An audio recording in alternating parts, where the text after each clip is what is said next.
Hello, my name is Barry. I'd like to welcome you to another video for my channel. I want to talk with you about the concept of offense, especially as it relates to Christian fellowship.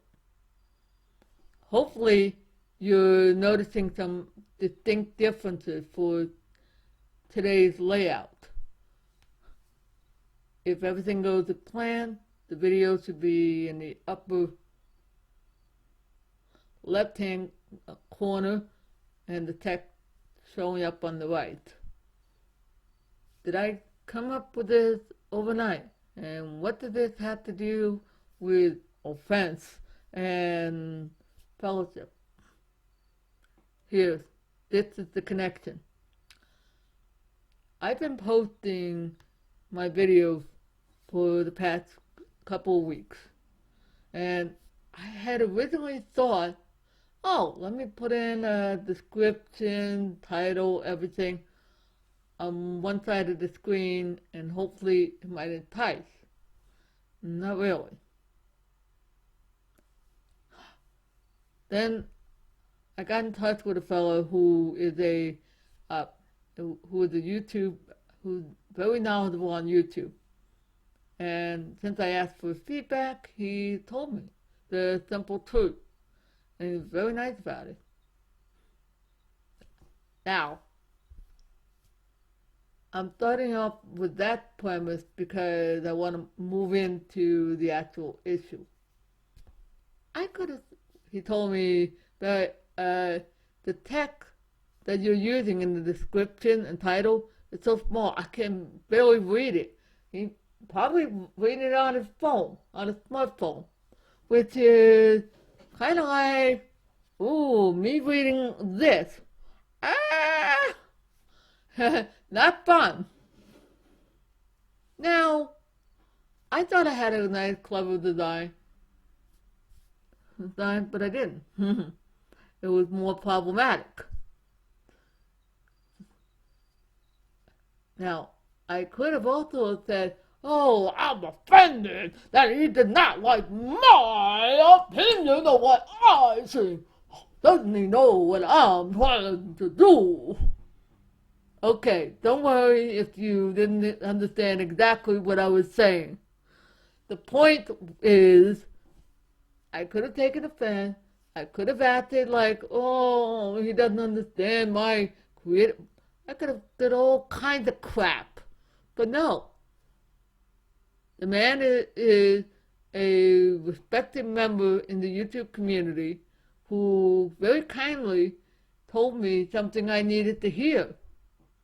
He gave me a word of correction and wisdom to go along with it. And I, for one, am very thankful.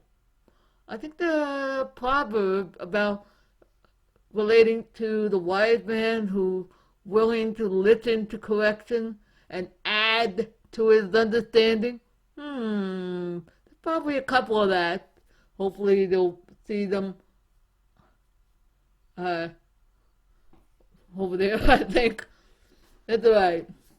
Hey, if Benny Potter from Comic Historian can do that, and he has a big channel, I'll give myself some slack. But see, I was willing to listen. That's part of relationship. That's part of connection. And I'm sure I blessed them by having a willing heart to receive what he had said. Because he really was trying to help me to succeed. Was he brother in Christ? I don't know. I'm more interested in what the Father is saying to me. He's able to tell me that, you know what, that guy Nick is right. Hey, you can create a sample video and put it on your phone and say, oh, this is what works. Hopefully you guys can read the text that's on the screen. Alright, that's important. But wait, what if I hadn't had the courage to ask someone like that? I could have easily been going on thinking, oh, everybody's liking this. Well, maybe not. No. See, and that's the key with when it comes to connecting with other people in the church, is that it's a willingness to listen when somebody's trying to help you. Now, somebody could have been wrong or erred in what I was doing. That's not a problem. But it requires humility to listen. Hey, I know another great scripture. Oh yeah. How's this one for size? Let's see. Abraham. Oh yeah, should we tell Abraham what we're going to do? And this, hopefully the scripture you see, where Abraham talking with God about sparing the people of Sodom and Gomorrah. Yeah, Abraham didn't run off when he heard that say, yeah, bomb the crap out of them. No, he said, wait, what if there were 15? What if all these numbers?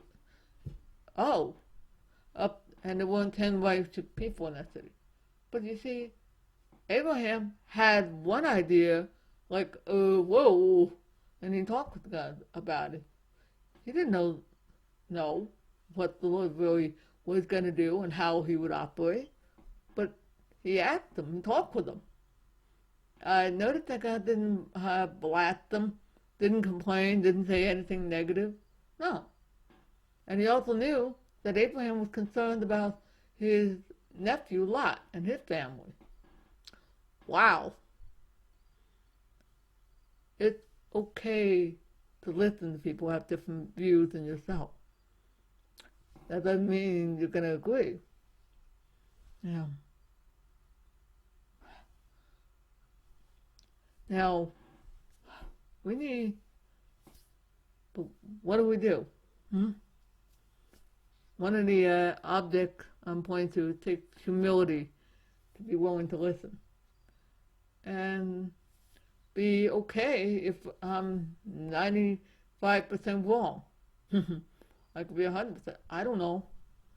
But I can only communicate my perception of what I think.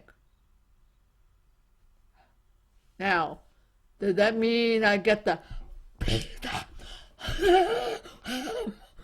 No, it does not mean I get to beat the crap out of people. Okay? No. I believe there's another rule. If you find someone who is struggling for fault, yeah, I think he said something about, read for yourself what it says. Restore such a one in a spirit of what? Humility? Gentleness? Yeah, I'm not sure. Does it really say gentleness or does it say, beat the crap out of them? No, read for yourself. Oh. See, are you getting my point? That's okay to share. Oh, God. Oh, I'm loving this. Now, what if somebody did say something that really did hurt me? Because I felt like I was on the receiving end of that. And I've been there. Some were unintentional. Others were like, oh crap, where is this guy talking from? What was it that Spirit was what was God saying for me to do? Forgive them.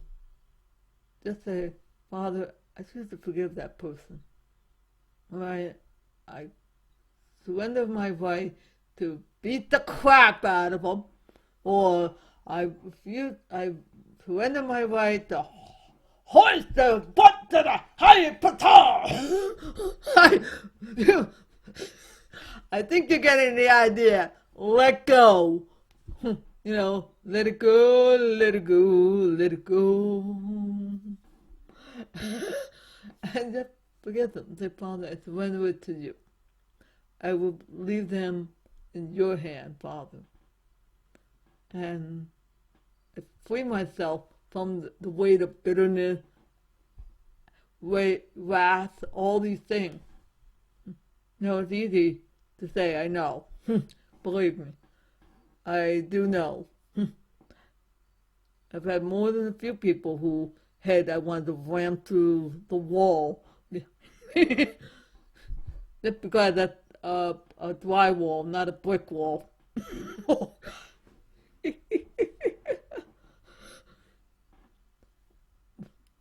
But that's important, to forgive. There's also a scripture about saying love doesn't keep a record of wrong done and covers a multitude of transgressions and all that. Not easy. It's not easy.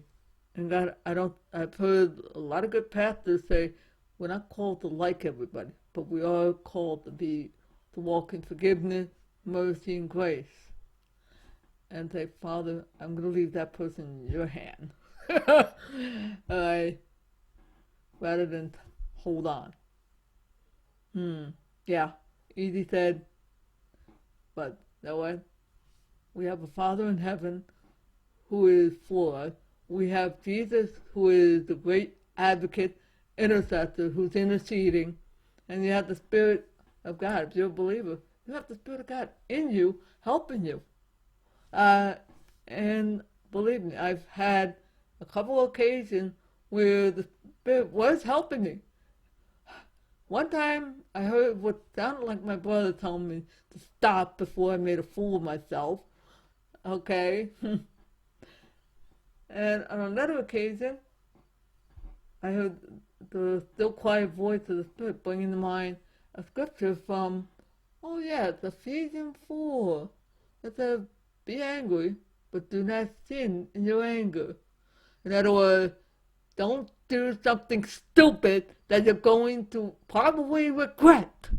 Why? Because you have an adversary, an enemy, who's like, ooh,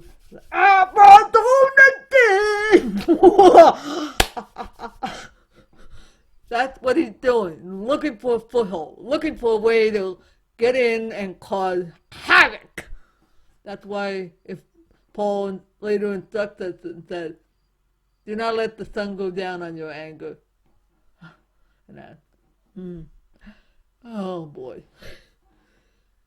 Ooh, isn't scripture fun? There's a lot of wonderful pearls that I love reading.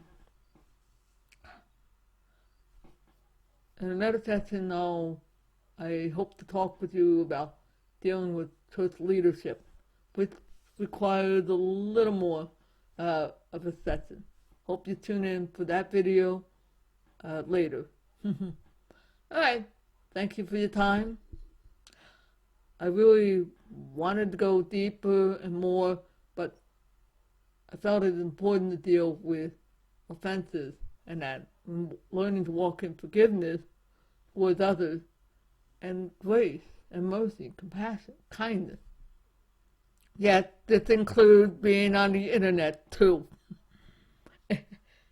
I don't know if you noticed, but I'm not in the habit of getting on video or my old blog and beating people up. Why? Because it doesn't help. Sure, it could generate site traffic, but who am I helping with it? I'm not helping anybody. All right. Hey, I want to thank you for your time. Hope you have a blessed day. See you when I see ya.